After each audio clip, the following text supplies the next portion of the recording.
Someone asked me this week if it's worth putting a fence before listing, and honestly, the answer surprised them a little. A good fence usually adds about 2 to 5% to your home's value. On a $400,000 home here in King County, that's $8,000 to $20,000. But you typically only recoup 50 to 70% of what you spend installing it. So it's not a huge payoff on paper. Wood and vinyl privacy fences perform the best. Chain link is cheap but returns the least, especially if your street already has privacy fencing everywhere.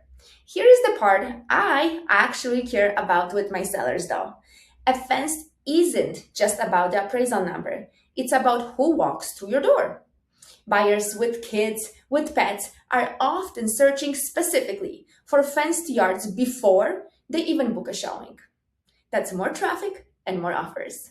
Just make sure yours isn't leaning, rooting, or isn't rusted because a fence in a bad shape can hurt you more than having none.